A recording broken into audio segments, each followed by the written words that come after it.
Admiral Vextor stood in the command center of the Imperial flagship Dominion, his 6 arms crossed as he examined the holographic star map floating before him. The blue-green planet rotated slowly in the display, its single moon casting shadows across unfamiliar continents. This was Sol 3, home to a species the Imperial database had recently catalogued as humans. "Fascinating creatures, these humans," muttered Lieutenant Zorthak, his insectoid features clicking as he spoke. "Our scouts report they've only had faster-than-light travel for 30 standard years. Before that, they were trapped on their single world, fighting amongst themselves with projectile weapons." Vextor's golden eyes narrowed as he studied the data streams. The Empire had conquered over 4,000 worlds in the past millennium, and each conquest followed the same pattern. A primitive species would receive the Imperial ultimatum, realize their hopeless situation, and submit within days. Those who resisted were quickly crushed by superior technology and overwhelming force. "Their vessels are laughably primitive," continued Zorthak, pulling up technical schematics. "No plasma cannons, no graviton shields, no quantum drives. They still use chemical propulsion for their smaller craft. Their largest warships, if we can even call them that, barely reach 800 meters in length. Our smallest destroyer is twice that size." The tactical display showed humanity's entire space fleet, roughly 200 vessels scattered across their small solar system. Most were converted civilian ships with crude weapons bolted to their hulls. The Empire's advanced scout had reported seeing humans manually loading torpedo tubes and using primitive radar systems that couldn't even detect Imperial stealth technology. "Sir, their energy signatures suggest they're still using nuclear fusion." "For power," added the tactical officer, his reptilian head shaking in disbelief. "Our smallest fighter craft carries more firepower than their largest battleship." On the bridge of the UES Guardian, Captain Lee Minho reviewed the same tactical data with very different eyes. The massive Imperial fleet had been detected 3 days ago at the edge of their solar system. Over 1,500 vessels of unknown design, each one larger and more advanced than anything humanity had ever built. "Captain, we're receiving a transmission from the lead Imperial ship," reported Communications Officer Shin Yona, her voice tight with tension. It's an ultimatum." The main screen flickered to life, showing Admiral Vextor's imposing figure. His voice echoed through the bridge with mechanical translation. "Primitive inhabitants of Sol 3, you will submit to Imperial authority, surrender your military assets, accept our governance and provide tribute as demanded. You have 72 standard hours to comply. Resistance will result in the complete sterilization of your world." Lieutenant Park Sumi gripped her console. "Captain, our entire fleet combined couldn't scratch the paint on one of their capital ships. Their technology is centuries ahead of ours." Commander Kim Taeho pulled up defensive formations on his screen. "We've got mining stations around Jupiter, defense platforms near Mars, and our main fleet positioned between Earth and Luna. But, sir, if they wanted to destroy us, they could do it from outside our weapons range." Minho stood silently for a long moment, watching the massive alien vessels move through space with perfect precision. Each Imperial ship gleamed with advanced alloys and energy fields that made them look like floating cities. Their smallest escort vessels dwarfed humanity's proudest achievements. "Captain," whispered Park Sumi, "maybe we should consider their offer. If we surrender now, at least our people will survive." The bridge fell silent, except for the quiet hum of the ship's systems. Outside the viewports, Earth hung in space like a blue marble, home to 8 billion human souls who had no idea their entire species now hung in the balance. Minho walked to the communications console and placed his hand on the transmit button. The weight of humanity's future pressed down on his shoulders. He thought of his daughter playing in the gardens of New Sol, of the colonies on Mars where children were learning to walk in low gravity, of the research stations where scientists were unlocking the secrets of the universe. "Open a channel to the Imperial fleet," he said quietly. "Channel open, sir." Minho looked directly into the camera, knowing his words would echo across both fleets. "Admiral Vextor, this is Captain Lee, Minho of the Earth Defense Force. We have received your ultimatum and considered your terms." He paused, letting the silence stretch. "Our answer is simple. Earth does not kneel. Humanity will never surrender." He cut the transmission and turned to his crew. All ships, battle stations, send word to every human vessel in the system, civilian or military. If they want our world, they'll have to take it over our dead bodies. Admiral Vextor stared at his communication screen in genuine surprise.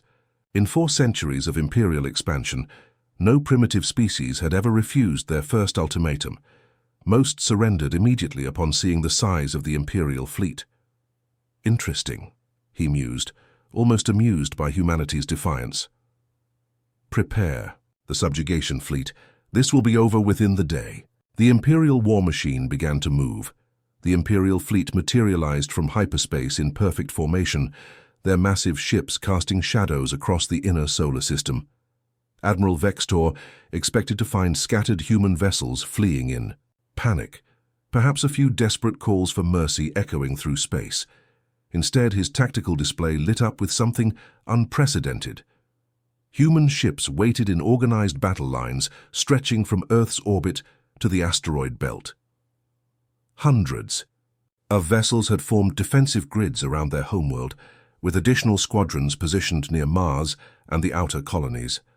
The formations were crude by imperial standards, but there was something unsettling about their determination. "Sir, they're not running," reported Lieutenant Zorthak, his compound eyes reflecting the tactical display. "Every human vessel in the system appears to be taking defensive positions." Vextor's mandibles clicked in amusement. How refreshingly naive. Begin the demonstration. Target their largest vessels with minimal power settings. Once they see their flagships disabled, they'll come to their senses. The Imperial Dreadnought, Eternal Conquest, powered up its plasma cannons, each weapon system capable of cracking a moon in half. 3 precise beams lanced out toward the human formation, striking the UES Guardian, the UES Defiance, and the UES Liberty. The energy beams should have vaporized the human ships instantly. Instead, the plasma struck shimmering barriers of energy that surrounded each human vessel. The beams scattered harmlessly into space, leaving the human ships completely undamaged. "What?" Vextor's golden eyes widened in shock. "Our weapons had no effect. How is that possible?" On the bridge of the UES Guardian, Captain Lee Minho smiled, grimly as he watched the Imperial attack fizzle against their defensive screens. "Adaptive shield technology online," reported Engineer Park Sumi from her station. "The alien energy signatures are being analyzed and counted in real time." Humanity had learned much from the wreckage of the Imperial scout ship that had crashed on Europa 6 months ago. While the Empire assumed their technology remained secret, human scientists had reverse-engineered their shield generators, improved them, and mass-produced them across the fleet. "Sir, the aliens look confused," observed Commander Kim Tai-ho, monitoring Imperial communications. "They're powering up for a full assault," Minho nodded. "All ships implement Protocol 7. Remember, we only get one chance at this." Across the human fleet, captains received the same orders. Protocol 7 was humanity's most desperate strategy, one that no civilized species in the galaxy had ever attempted. It required a level of sacrifice that the Empire's military doctrine couldn't comprehend. The UES Courage, under Captain Han Ji-won's command, suddenly broke formation and accelerated toward the Imperial line. Her modified destroyer had been stripped of non-essential systems and loaded with experimental nuclear charges. Behind her, dozens of other human vessels began similar suicide runs. "Courage to all ships," Ji-won's voice echoed across the human fleet. "It's been an honor serving with you all." Admiral Vextor watched in growing alarm as human ships accelerated far beyond safe limits, their engines glowing white-hot as they pushed beyond their design specifications. "What are they doing? Those acceleration rates will kill their crews." "Sir, they're on collision courses with our vessels," reported the tactical officer, his voice rising in panic. "Multiple ships, all approaching at ramming speed." "Impossible. No civilized species commits suicide attacks, evasive maneuvers now."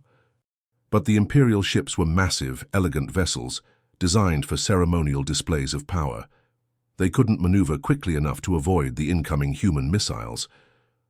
The UES Courage struck the Imperial Dreadnought Star Crusher at nearly EU 30% light speed, punching through its shields and detonating its nuclear payload.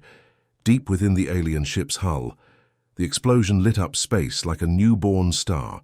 When the glare faded, the mighty Imperial dreadnought was drifting in pieces, its crew of 10,000 aliens gone in an instant.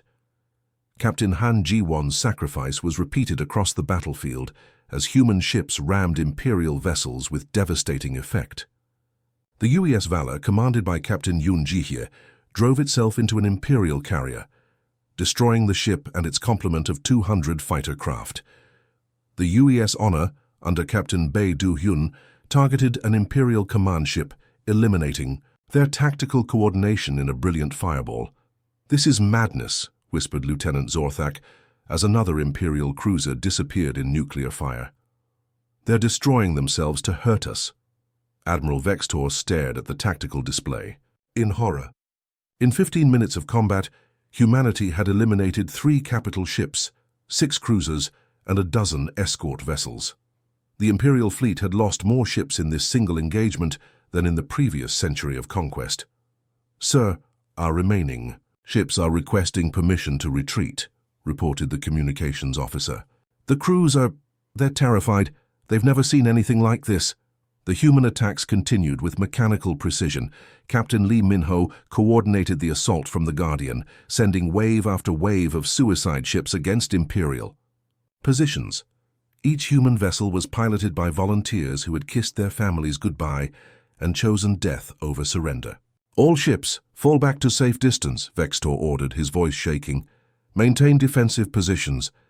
As the Imperial fleet retreated beyond the orbit of Jupiter, the remaining human vessels regrouped around Earth. They had lost nearly 40% of their fleet, but the psychological impact on the Empire was devastating. "Admiral," called Communications Officer Shin Yona, "we're receiving a transmission from the Imperial flagship." Admiral Vextor appeared on screen, his usual confidence replaced by visible confusion. "Human Captain, your tactics are unprecedented. We propose a temporary ceasefire to discuss terms." Captain Min-ho's response was broadcast across both fleets. "There are no terms, Admiral. Leave our system now, or we'll show you what desperation really looks like." The first battle was over, but both sides knew this was only the beginning. The emergency broadcast reached every human settlement from the outer colonies to the deep space mining stations. Admiral Song Hyun-woo's face appeared on screens across human space, his expression grave as he delivered news that would change everything. "Citizens of humanity, we face extinction. An alien empire has attacked Earth and demands our surrender. They believe we are weak, primitive, defenseless." His voice hardened. "They are about to learn how wrong they are." On Mars, Director Choi Sanho stood in the command center of the Olympus Mining Consortium, watching his workers transform their facility into a weapon of war. The massive ore extractors that once carved tunnels through Martian rock were being converted into ship-mounted railguns. Each mining laser was recalibrated to slice through alien armor instead of asteroid hulls. "Sir, the cargo haulers are ready for modification," reported Foreman Kim Jin-soo, his hands still dirty from the retrofit work. "We've stripped out the mining equipment and installed torpedo tubes. They're not pretty, but they'll carry enough firepower to take down a cruiser." Choi nodded, watching hundreds of converted mining ships lifting off from the Martian surface.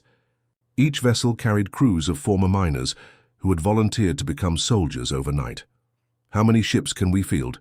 800 from Mars alone, sir, and that's just the first wave. Across the solar system, similar transformations were taking place.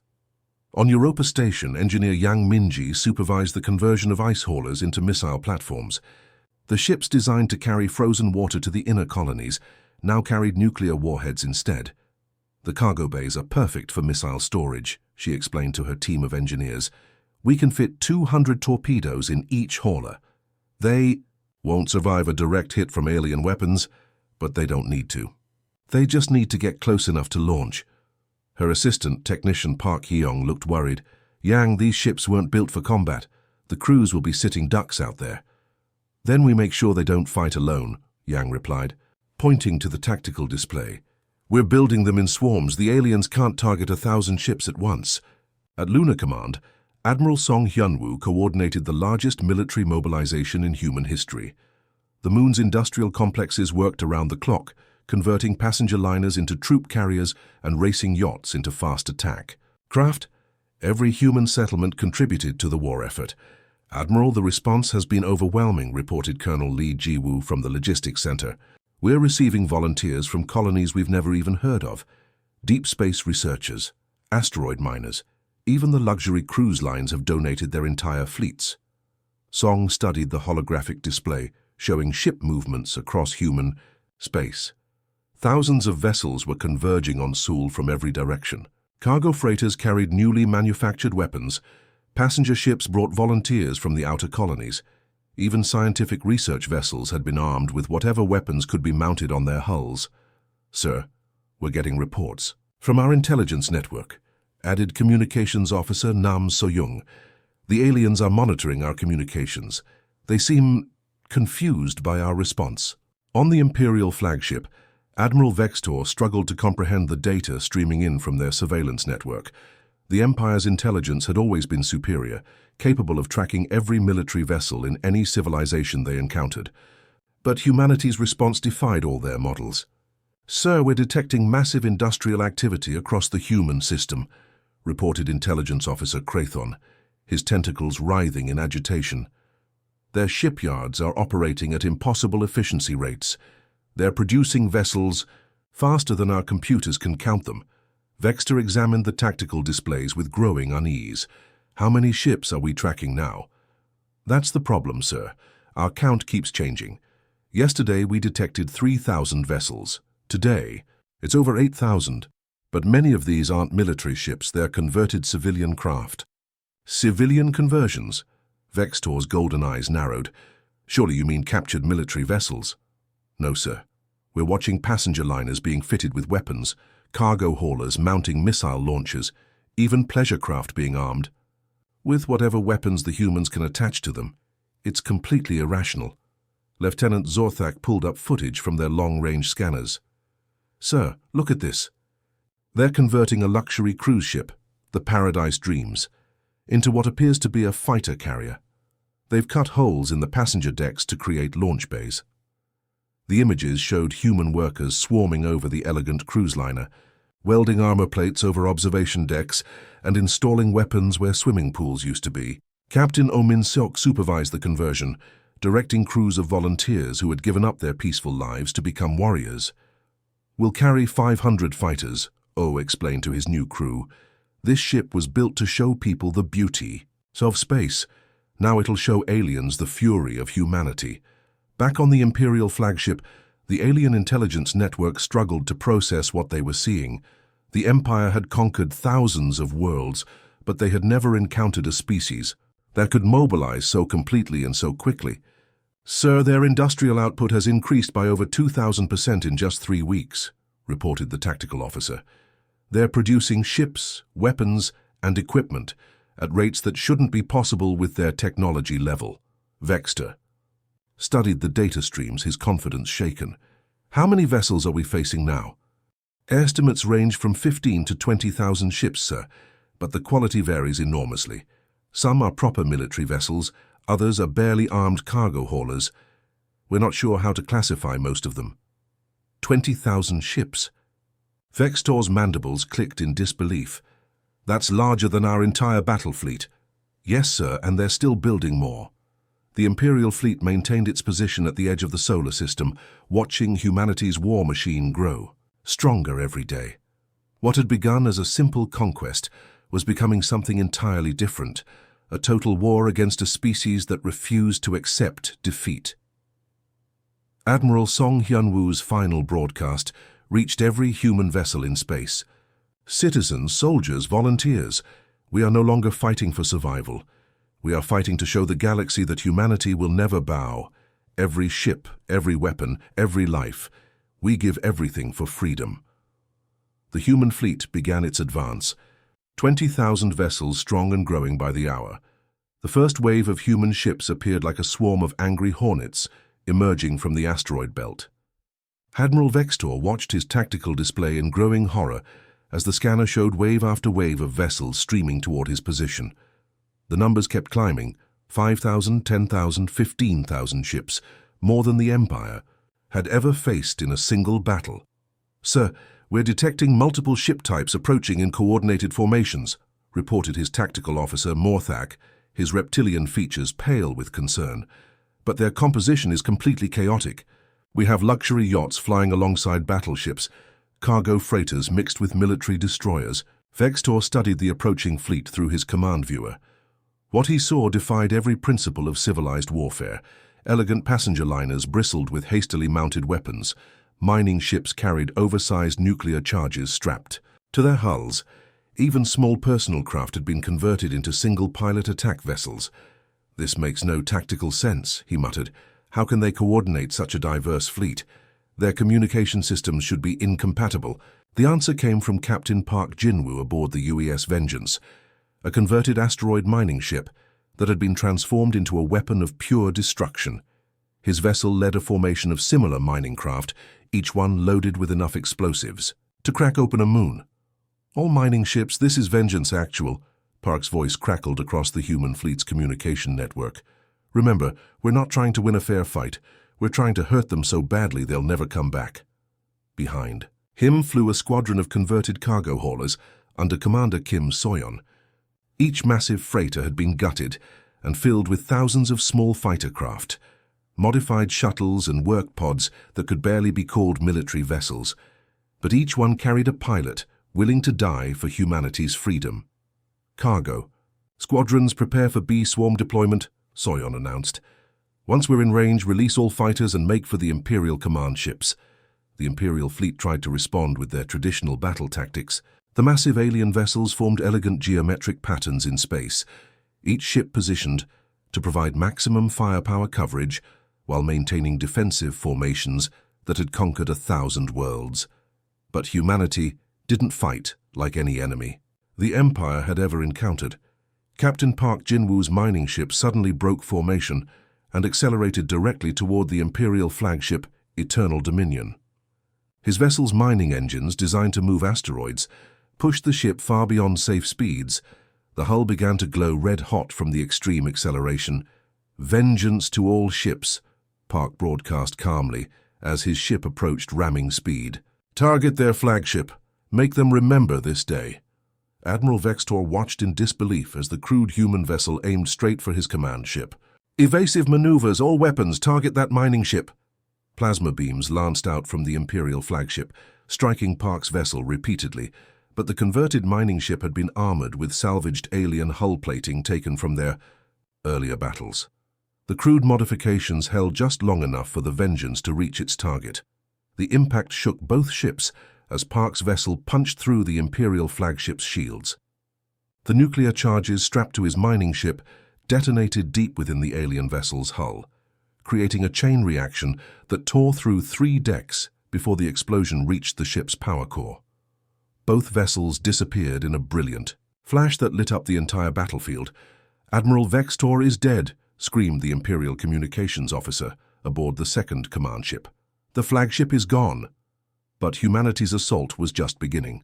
Commander Lee So-young's cargo haulers reached weapons range and opened their massive loading bays.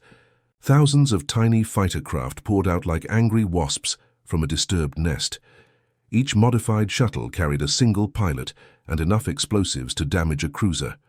"B-swarm deployed," So-young reported as her fighters spread across the battlefield. "All pilots, remember your training. Pick your targets and make every shot count."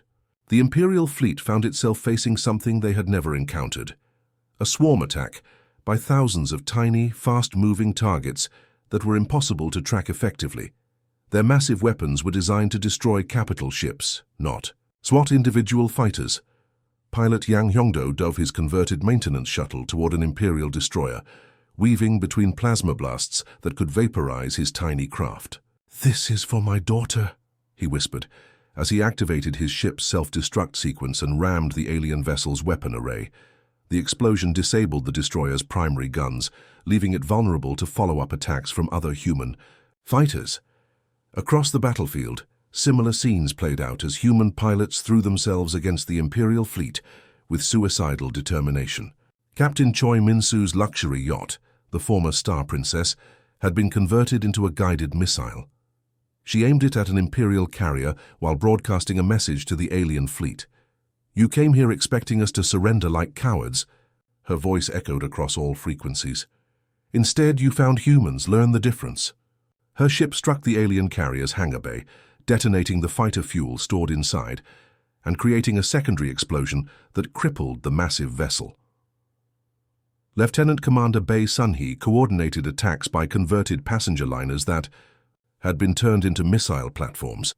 The elegant ships that once carried tourists to see the rings of Saturn now launched nuclear torpedoes at Imperial cruisers. "Fire all missiles," she ordered, as her converted cruise ship Ocean Dreams unleashed its entire payload. "Empty the magazines, then prepare for ramming speed." The Imperial officers watched their elegant battle formations collapse under the human assault. These aliens had spent centuries perfecting the art of civilized warfare. Formal battle lines, honor duels between capital ships, surrender when defeat became inevitable. But humans fought with a savagery that terrified them. "Sir, we've lost 6 capital ships and over 30 escorts in the past hour," reported the new Imperial tactical officer, his tentacles trembling with fear. "Their tactics are completely unpredictable. They're using cargo ships as weapons, passenger liners as missile platforms, even personal craft as guided bombs." The remaining Imperial commander, Admiral Cortex, stared at the tactical display as another wave of human ships approached. "How many vessels are they willing to sacrifice?" "All of them, sir," whispered his aide. "They're willing to sacrifice all of them." The massive human fleet emerged from hyperspace above Korath Prime, like a dark cloud blotting out the stars. 25,000 vessels of every size and design surrounded the Imperial capital world, their hulls scarred from months of brutal warfare across the galaxy. Fleet Admiral Oh Min-seok stood on the bridge of the UES Retribution, a converted super freighter that had become humanity's flagship through sheer determination and firepower. Through the viewports, he could see the gleaming spires of the Imperial capital rising from the planet's surface. Towers of crystal and metal that had stood for 1,000 years, symbols of an empire that had never known defeat. "Admiral, we're detecting massive defensive installations around the planet," reported Captain Lee Jiwoo from the tactical station. "Orbital defense platforms, shield generators, and what appears to be their entire remaining fleet." Oh studied the tactical display, showing the Empire's last stand. 300 Imperial warships formed protective rings around their homeworld, supported by planetary defense systems that could crack asteroids. It was the most heavily defended world in known space.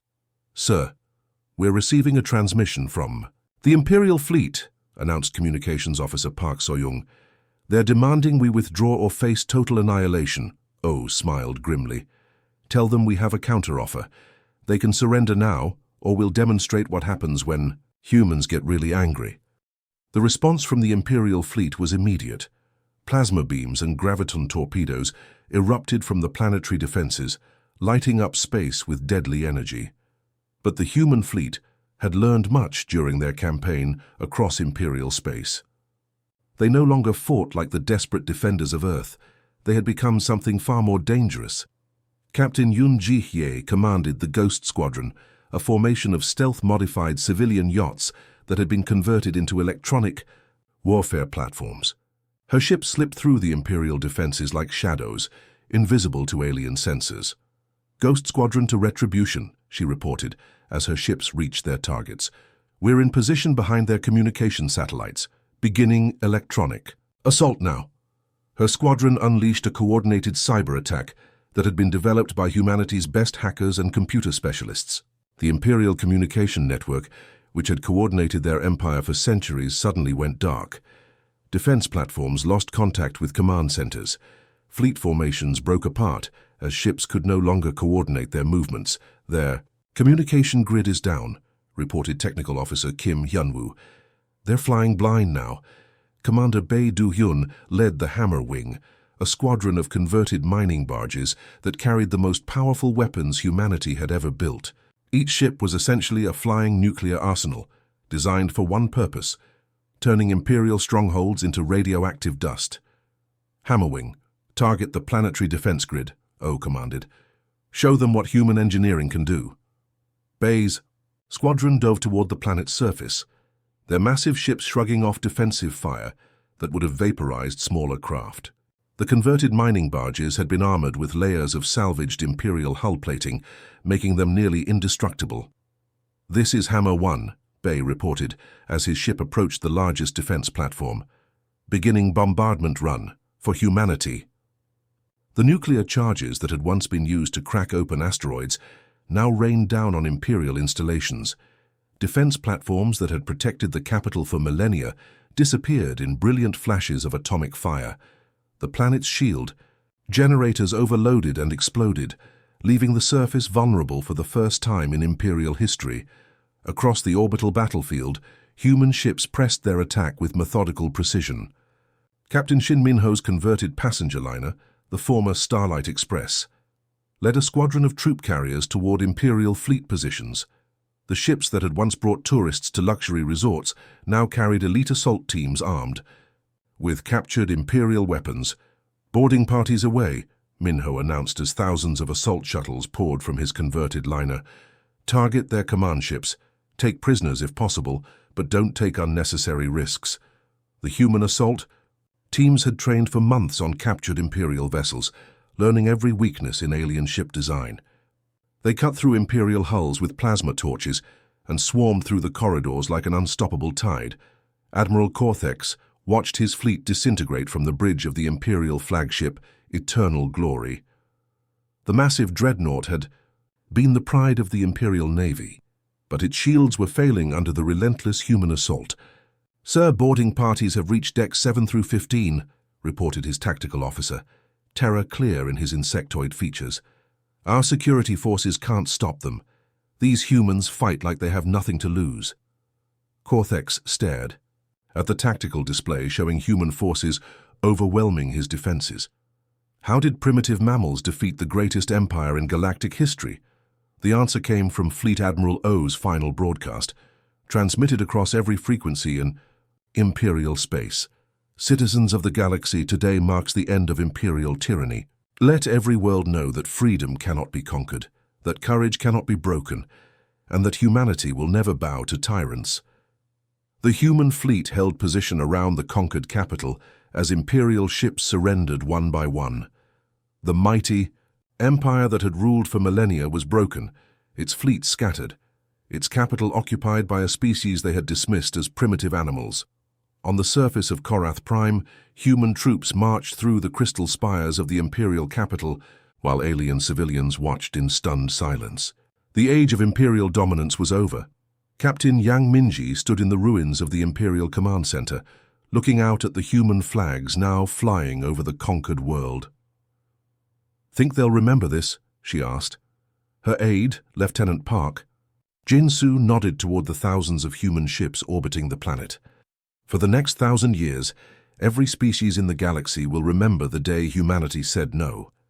Admiral O's voice echoed one final time across Imperial space. "Let this be known throughout the galaxy. Humanity will never bow, and we will never forget those who threaten our freedom. The age of human expansion begins now." The end.